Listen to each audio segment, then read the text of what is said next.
I got to see this show at Joe's Pub a couple of weeks ago, and Oh, great. yeah, love the show. So Thank you it's for coming. no, thanks for having me there, and I love Joe's as a venue. I'm sure it's a great one to perform in too, right? Yeah, it really is a great. I love Joe's Pub. Obviously, it's iconic. It's been around. Lots of great people have done shows there, and I just love how intimate it is, which I think is a perfect setting for the show. This show would feel weird if it was not in something that felt, homely and like very like, comfortable. Yeah. So we've met on red carpets before, but it's just been like, a couple of minutes chat and that kind of thing. And as we have a chance for a longer conversation today, I just love to take you back a little bit and get to know how you first got into drag and what drag has meant to you in your life. Drag is something that has taught me a lot about myself. I think it made me find a lot of myself. Drag was how I discovered my gender identity. Drag was how I kind of discovered who Kevin and Monet was. And so yeah, the journey here was great. It's checkered. Some of it was great, some of it was lovely, some of it was sad, some of it was annoying, but ultimately all those little things culminate in me sitting here in my drag garage in Los Angeles in my own home. So I can be like upset about the things that were less than savory. But ultimately, like they're the reason I'm sitting here and I'm getting to do this tour of my show in January. And what was the very first spark where you thought, okay, that it's sort of the light went off and like, yeah, drag is something that I really want to explore. I think that would be my first time I really did drag. It was my school, Westminster. I went to Westminster Choir College in Jersey and Princeton, and they did this drag ball, and they would have a local New York City queen come in to be the host of the show, and it was Peppermint, and she came, and I got in drag to do this drag show there at my school. And my first time, I just went to like Payless, got some shoes, went to Target, got like a skirt and like a blazer. And that was my first time. And I to see like how like all, I was a freshman in college and how like all the other like kids like saw me. Again, I looked horrible and wasn't anything to be impressed by. But just to see like the how powerful drag was and how magnetic it was and how it just made people, albeit really bad and really crunchy and horrible, how it made people just gravitate to you and like look at you like bright-eyed and like, oh my God, wow, you look so beautiful. They were liars, obviously, but it just still felt nice to have that power as a queer person in the space. And it's interesting how it's kind of almost as much about other people's reactions to you as it is about like I guess that feeds into how it makes you feel in drag. Yeah, for sure. And again, it's not about other people's validity to my drag, but how it made me feel, right? Like you can like I don't need you to validate the fact that I'm in drag or if I look beautiful or not, but to see how drag has the power to change the energy in a room, how like a queen can walk in and immediately people like you can feel an energy change, an energy shift in a room when someone comes in drag. I love that feeling. And it's cool that Peppermint was there for that. I know, Peppermint. This was in 2008. So this was, what's that, 16 years ago? Almost 17 years ago. 18. Yeah. Oh, no, 16, you're right. Yeah, 16 years ago. So I can't do maths. it was so cool and it was Peppermint. Again, I had no idea who Peppermint was. My first time ever really seeing a drag queen in real life. And it was just really, really cool. So yeah, let's go on to Life Be Lifin. So I think you came up with the title first of all, because it all happened like fairly fast, didn't it? So, but give me an insight into the writing process, into sort of sitting down and how it kind of started to take shape as a show. Yeah, so I knew I wanted to do a one-woman show, and I had seen BenDeLaCreme do her one-woman show, Fully Committed, and I've seen some others of her shows, and Ben is just so good at crafting a story and like it being such a fully realized product. So I remember hitting her up, and I was like, "Hey, girl, I would love to have lunch and pick your brain about your process." And she's like, "Sure." So we had lunch, and she talked me through how she goes about it, and give me some pointers. And I went home and I got to work. And a week later, she called me. She's like, "Hey, so we had a meeting last week, and I'm really I like what I think you're going to do, and I would love to be a part of it." And she's like, "I'd like to direct your show." And I was like, perfect. And that evolved into her being even more involved. Like I would do days and all like these pages and pages and pages of writing. And then she read them. She's like, "Oh, this was interesting. Like, tell me more about this." And then I will like write about that for hours and days and days and days and have all these pages. She's like, "Oh, that was interesting. Let's take these 10 pages and tell me more about that." And so she helped me kind of funnel my ideas and, of all the stuff I wrote. We ended up using maybe like 5% for the entire show, all the stuff I wrote. And she would just help me. She was really instrumental in helping me funnel it all into making it to and threading the needle of this through line of what the show ended up being. And so Ben was a huge part of the show. And when it comes to kind of the blocking, I guess, and the way that you move about the stage, it's quite subtle, and I think folks won't necessarily even really pick up on it. But the way that you move from story to story, and the lighting state changes, and all those sort of things are really interesting too. Is that something that you collaborated on Ben with, and that Dalo was part of? Yeah. Yeah, Dayla was completely part of that process. She truly directed the show. Like I after it was all done and the material was all there, she helped me set the blocking and the lighting. And she's like, "Well, I think if we went downstage here at this point, this would be really good. And if we could like shift the lights to this." So Ben Dayla completely did that. All props to her. The opening is so much fun. I think really helps sort of you build the connection with the audience. What's it like performing that section of the show when you kind of we won't give too much away, but you kind of Yeah. interrupt yourself. Yeah. Yeah. I think in that point of the show is it was to lean into the awkwardness and the uncomfortability. And when the audience like laughs at that thing that happens, it like after it happens a couple of times and how they could sometimes slow because by the third time you know what's going to happen but you still laugh because of the joke and what is all meaning in the show. So at first it was a little awkward for me. I was like, oh no, I was like, girl, I don't think we should do it this many times. She's like, no, Monet, trust me, we should and we will. And so yeah, it was first leaning into the awkwardness of it and then settling in that and then it became really great. And presumably these are all real life experiences. So what was it like sort of shaping those into stories that you were then going to share? Yeah, I'm not really an embarrassed person. I don't really get embarrassed by stuff because I really, truly consider everything I've gone through a learning lesson. So, and when it came to like telling these stories, which they're all 100% true, when it came to telling these stories, I just had to like be like, hey, girl, like, this thing happened to me, and it may not be the exact experience that happened to someone else, but I think most people have been broken up with. Most people have been in a situation or with unrequited love.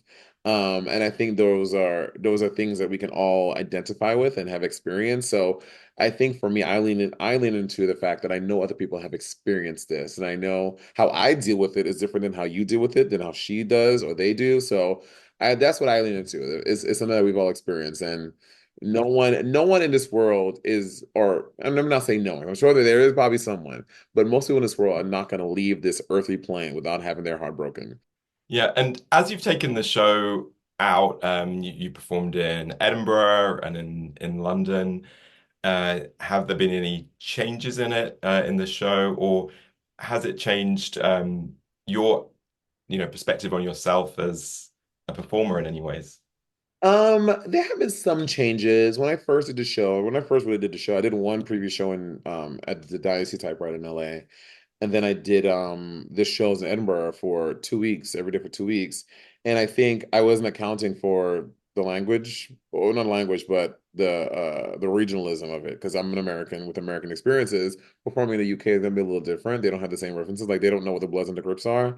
So I had to change that into the Hufflepuffs and the Ravenclaws or whatever, like in real time, just changing the material so that they understood the jokes and they did. And it was a nice technique to teach myself. It was a nice thing to learn, to know that I had. I mean, again, I know I can improv. Like improv is a big part of my type of drag, whether it be the podcast or on stage or doing stand up. So, having the ability to know to reassure myself that I can think on my feet. And because I didn't think about it until the first show. I did the first show, and as I was going to say the joke, I was like, "Oh, like so." I'm doing the show, but thinking ahead while I'm on the current thing about, oh, that's happening in like 10 minutes. What am I going to say in that? So as I'm talking about and saying the story there, I'm thinking about the thing in the future and having it in real time, just tell the joke on the spot and seeing how it went. And it was a fun exercise for me. Yeah. And what about the song selection? How did you come up with that? And it's really so meaningful when we hear the songs because of the context that you put them in. Yeah, so I did that song. The song that I choose, which I talk about in the show, it's a song that I learned in college by one of my voice teachers. And I mean, outside of the story in the show, which is true, I just also think it's a beautiful song. I think Kurt Weill is such a brilliant composer, and he's one of our great American composers, like from the Great American Songbook. He has some really great stuff in there, and that piece I think is truly beautiful. And I've never seen the show it's from, um, but when you learn shit in conservatory, like I had to find out who wrote it, when he wrote it, why he wrote it, what musical it's from, when the first time it was. So I know a lot about this musical that I've never seen, and it's never been revived in any way, so it's probably not a great show. But I just wanted to sing that song because I think it's truly beautiful. And something that you touch on in the show is kind of your relationship to your singing voice in a way. And I just wondered, like, how would you describe your relationship to your voice now? I mean, it's sounding beautiful, particularly on the last album that you put out and in Life Be Lifin. Yeah, my relationship, my voice has changed so much. And I think a big part of that was getting to sing on Drag Race and seeing people's reaction to a bass voice. Because I mean, I think just besides like some really, some pop folk who have been basses and like really like had thriving careers. You can count on one hand probably the amount of successful low voice singers versus the millions of tenors and shit out there singing. So I think as a low voice singer, we're often told, as a low voice male singer, you're not told that your voice is that beautiful all the time because you're singing very low, and the types of roles you play in opera are not typically a beautiful role. You're often the villain or a bad guy or some priest or like a boring old thing. So I think for a long time, especially learning that in college, I was like, oh, like this is the box my voice has to live in. It's gonna be as this like secondary ancillary thing to support the beautiful tenor or the soprano. It's never like the star or the focus.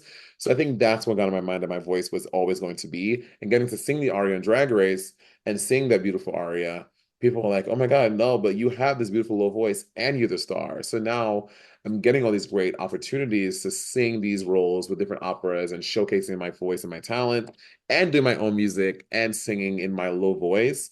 And I think Drag Race is a big part of validating that for me and letting me know that I have a pretty voice and people should hear it. Yeah, and having done Drag Race three times now, like how do you reflect on what Drag Race has sort of given you in your life, maybe personally and in terms of your career? I mean, drag race has given me my career, right? Like, I never started doing drag to be famous or to get on Drag Race. I started drag at a time in my life before we saw what drag race can really do, you know? I started drag because it was my lifeline. It was my lifeline to discover myself and to knowing who I was. And I'm so grateful for that. And I mean, I'm not saying there's anything wrong with people who do drag to get on TV and be famous. That's also completely valid. It wasn't why I did it.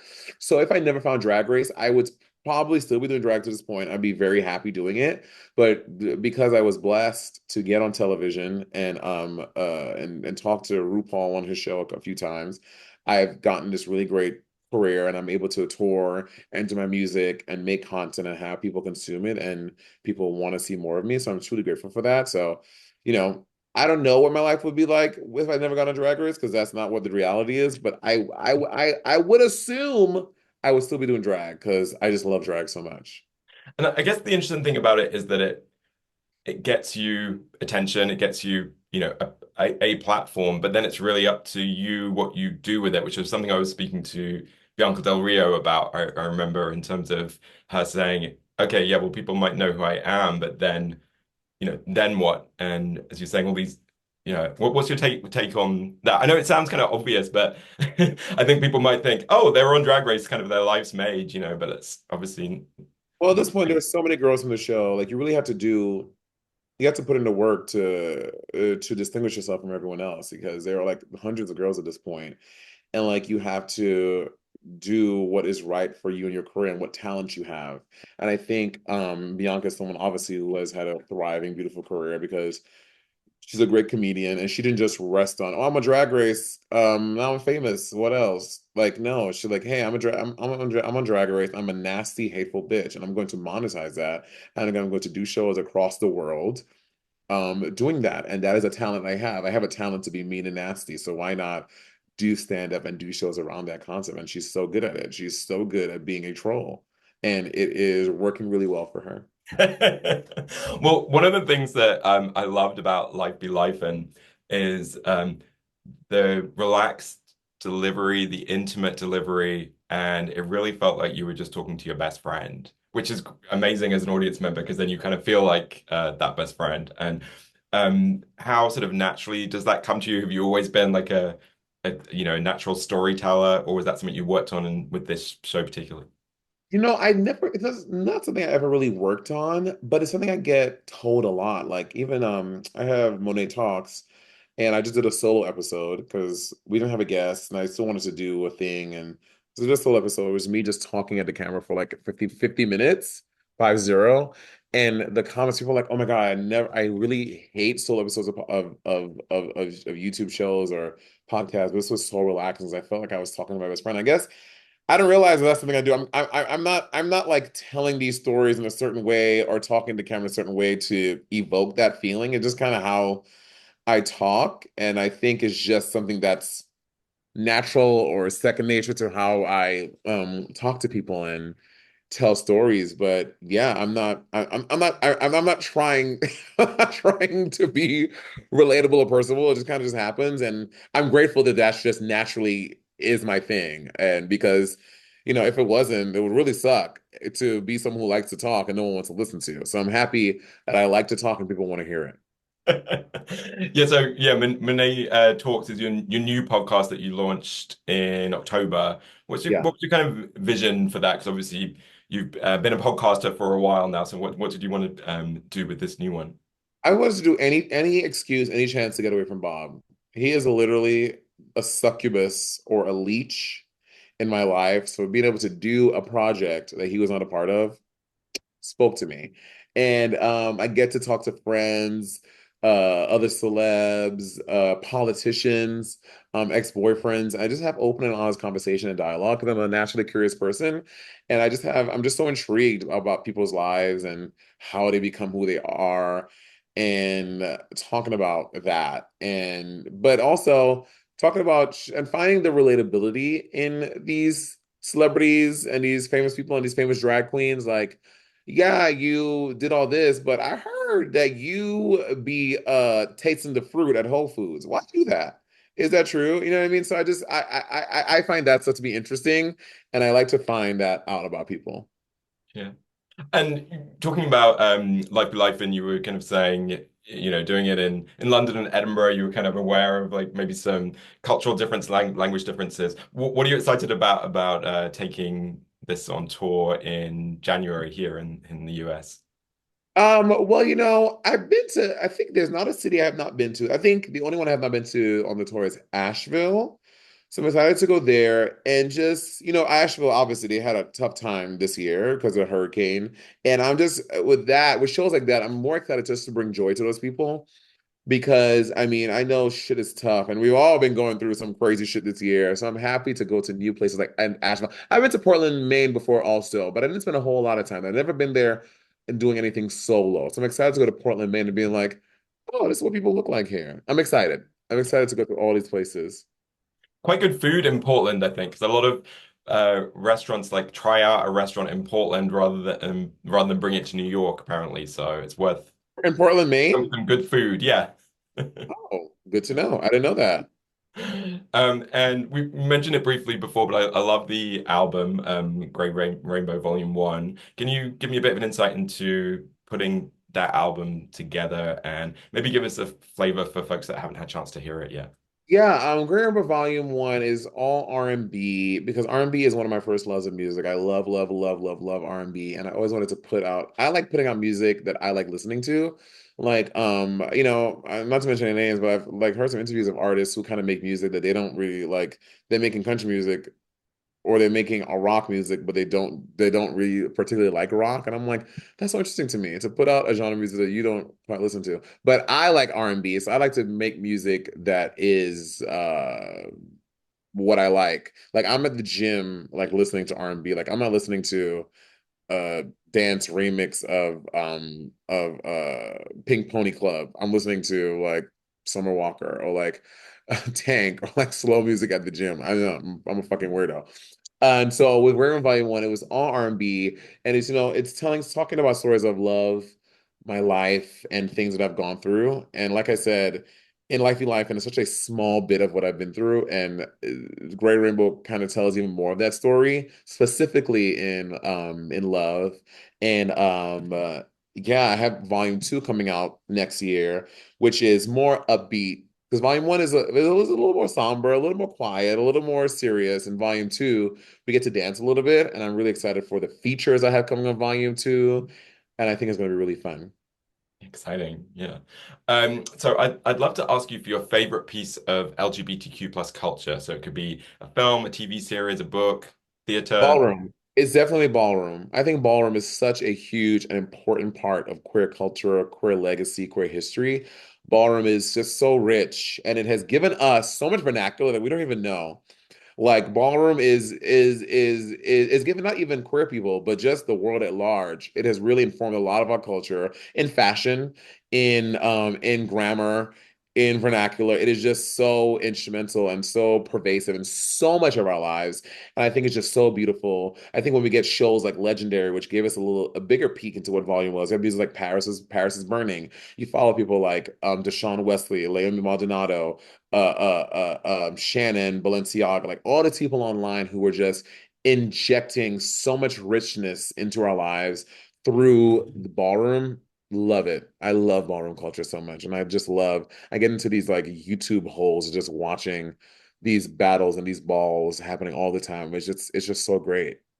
And what's your own connection? Have you ever participated in a ball or have you've been along to them in real life in New York? Yeah, so I grew up in New York City, and in my choir in high school, this guy. His name is William Allen, and another person named Lonnie. They were both members of the House of Ebony. In high school, they would take me to Kiki functions at the Gay Men's Health Crisis on 23rd Street, and I would go to these Kiki functions. Which, if you don't know what Kiki function is, like a small version of a ball.